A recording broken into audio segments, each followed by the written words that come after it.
What if it was possible to find a donor for all patients who need hematopoietic cell transplant?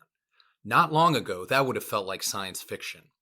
Through NMDP's Donor for All initiative, we're leading practice changing research using mismatched unrelated donors to increase the odds all patients will find their best match and have outcomes equivalent to matched donors.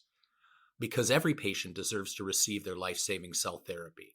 Explore recent results from the 2024 ASCO annual meeting and more at network.nmdp.org/donor-for-all.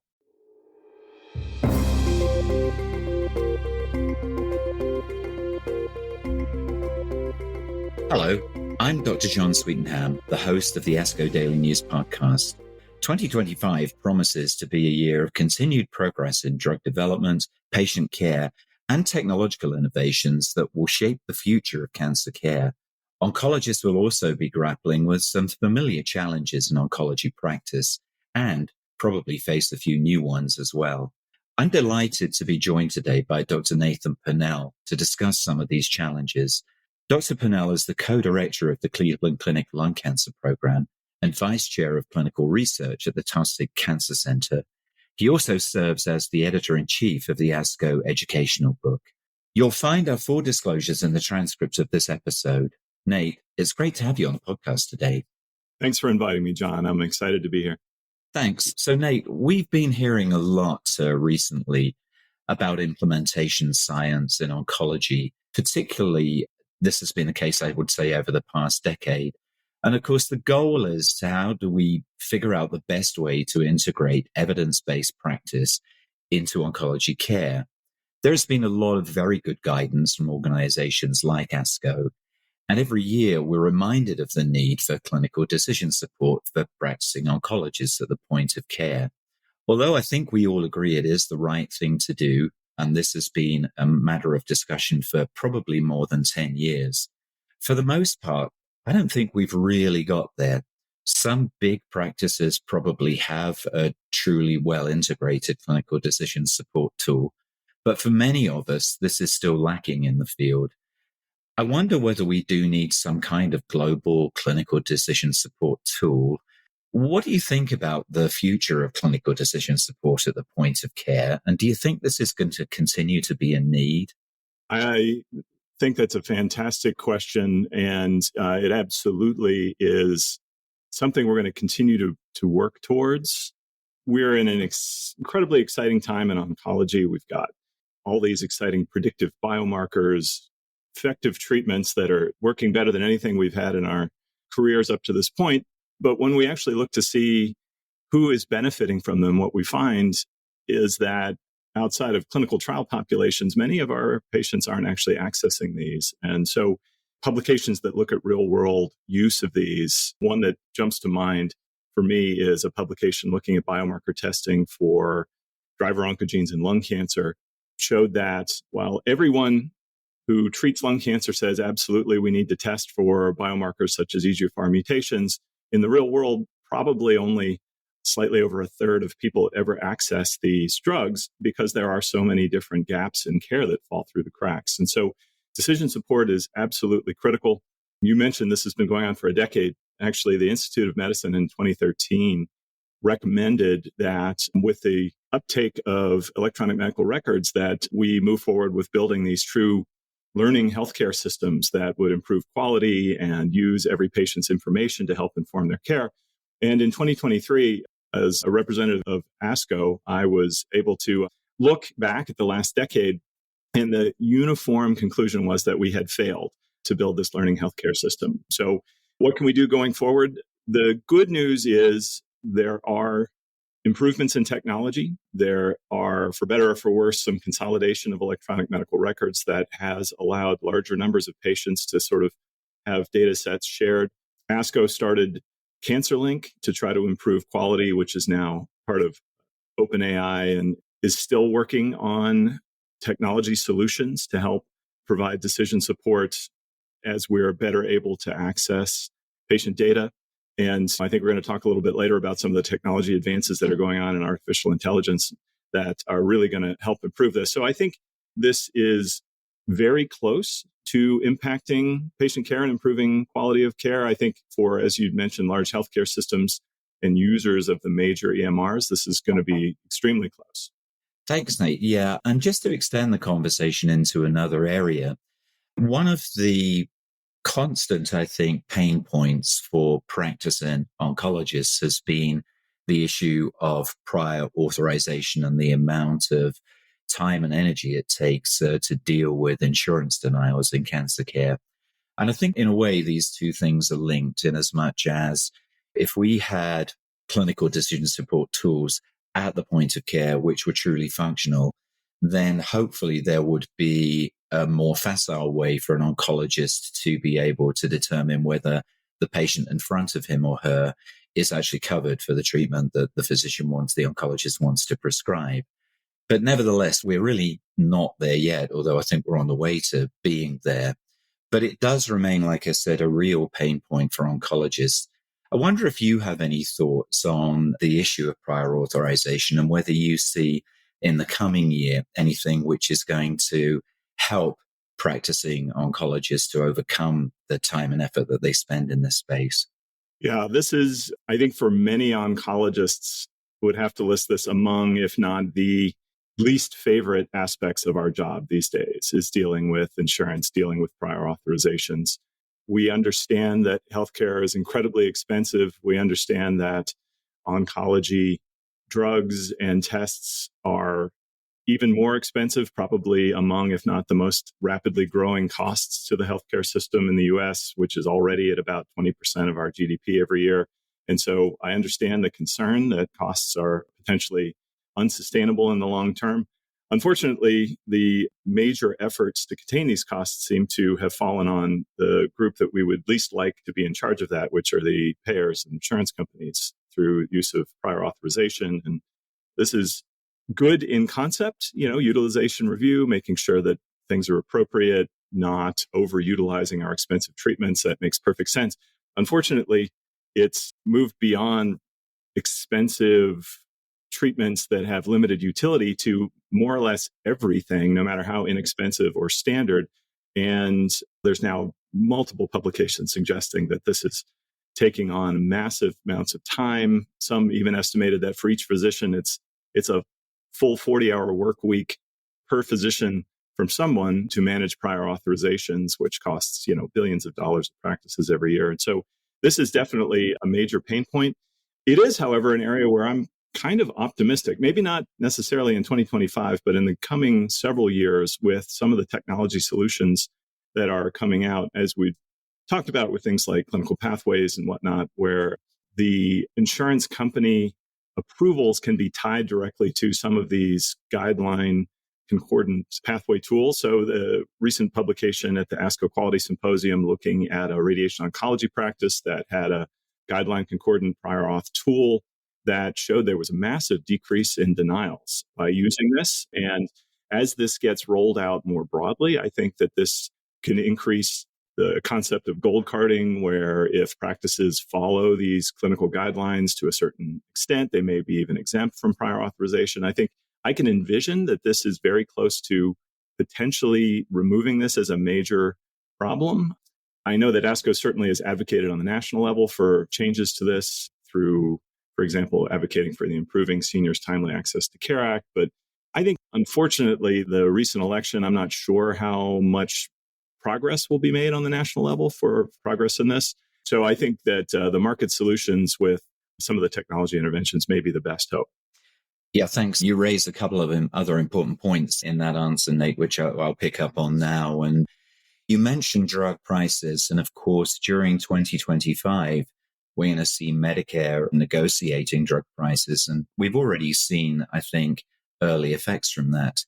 But I think it's going to be really interesting to see how this rolls out for our cancer patients in 2025. And of course, the thing that we can't really tell at the moment that you've alluded to is how all this is going to evolve with the new administration of President Trump. I understand, of course, that none of us really knows at this point. It's too early to know what the new administration will do.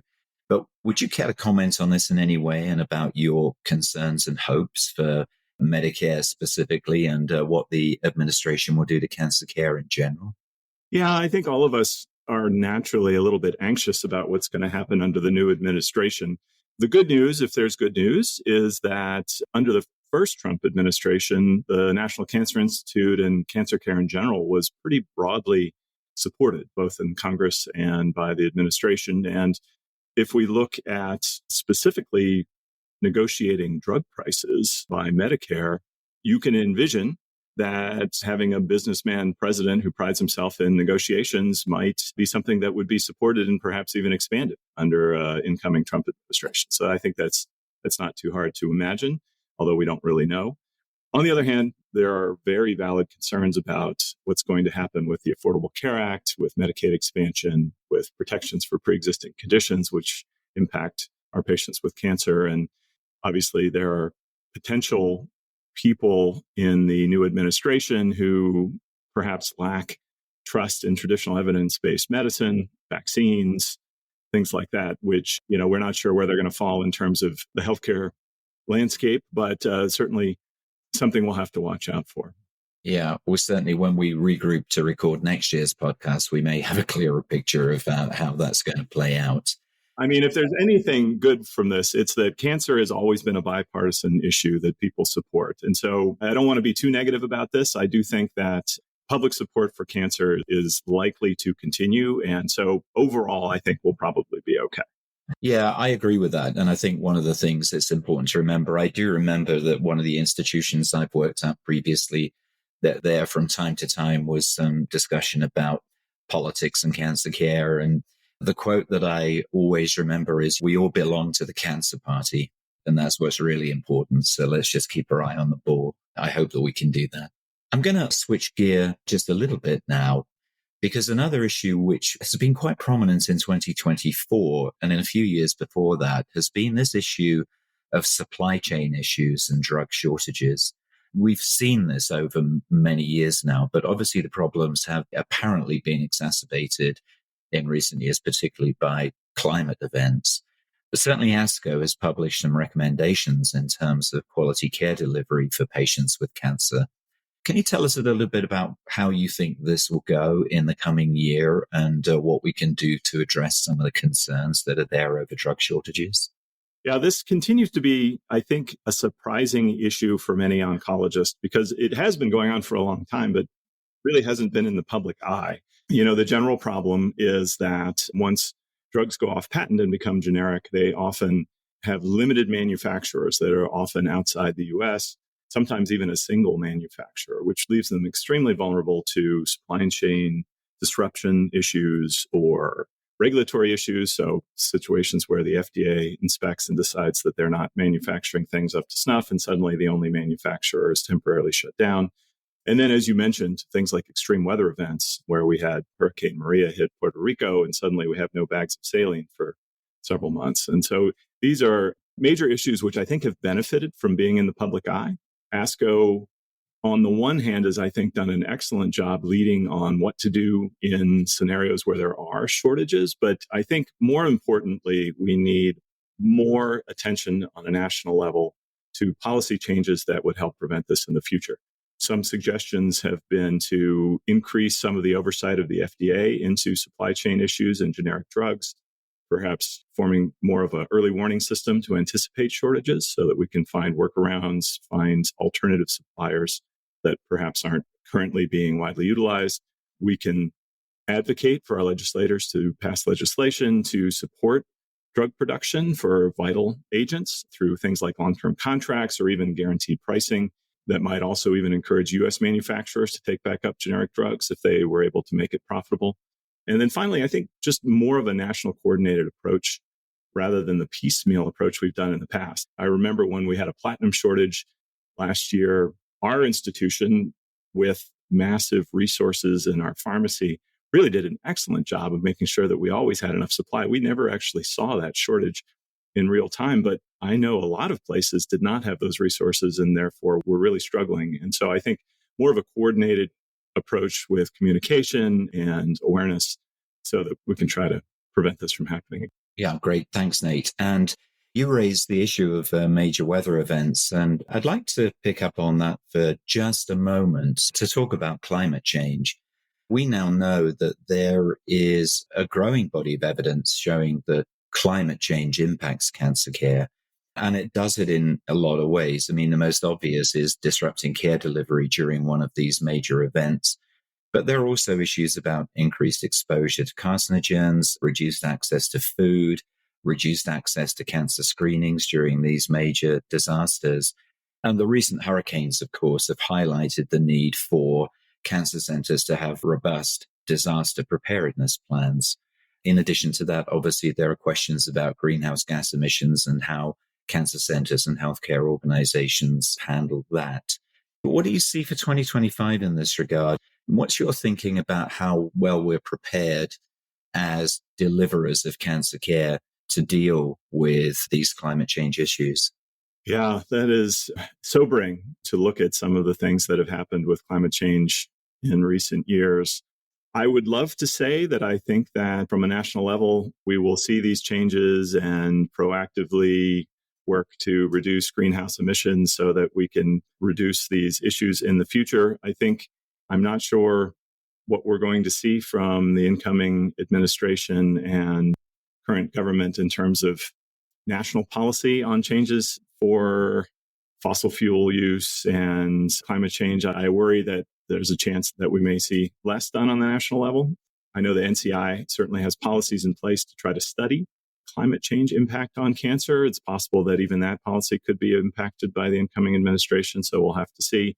So unfortunately, I worry that we may be still dealing in a reactive way to the impacts of this. So obviously, wildfires causing carcinogens, pollution leading to increased cancer incidence, obviously major weather events leading to physical disruptions where cancer centers definitely have to have plans in place to help people maintain their treatment during those periods. As an individual, we can certainly make our impact on climate change. There are certainly organizations like Oncologists United for Climate and Health, or so-called OUCH, led by Dr. Joan Schiller, a friend of mine in the lung cancer world, where oncologists are advocating for policies to reduce use of fossil fuels. But I don't know, John, I don't know if I'm hopeful that there's going to be major policy changes on this in the coming year. I suspect you're right about that, although I think on the positive side, I think the issue as a whole is getting a lot more attention than it was maybe even 2 or 3 years ago. So that has to be a good thing that there's more advocacy and more attention out there now. Nate, before we go on to the last question, because I do want to finish on a positive note, I just wanted to mention briefly that there are a couple of ongoing issues which, when we do this podcast each year, we normally address, and they certainly haven't gone away.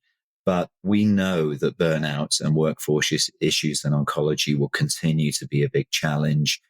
The workforce issues may or may not be exacerbated by whatever the new administration's approach to immigration is going to be, because that could easily significantly affect the workforce in oncology. So that's one issue around workforce and burnout that we are not addressing in detail this year, but I wanted to raise it just because it certainly hasn't gone away and is going to continue to challenge us in 2025. And then the other one, which I would kind of put in the same category, is that of disparities. We continue to see ethnic and racial disparities of care. We continue to see disparities in rural areas. And I certainly wouldn't want to minimize the challenges that these are likely to continue to present in 2025. I wonder whether you just have any brief comments you'd like to make and whether you think we're headed in the right direction with those issues. Well, I'm somewhat optimistic in some ways about burnout. And I think when we get to our final topic, I think some of that may help. There may be some technology changes that may help reduce some of the influences of burnout. Disparities in care, obviously, I think similarly to some of the other issues we talked about, have really benefited from just a lot of attention being cast on that. But again, I actually am optimistic that there are some technology changes that are going to help reduce some disparities in care.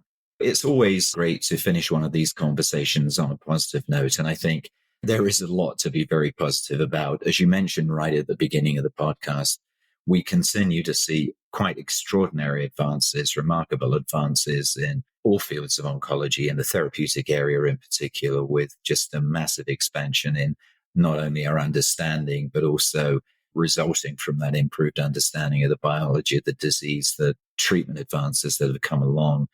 And so I think undoubtedly we're going to see continued progress during 2025.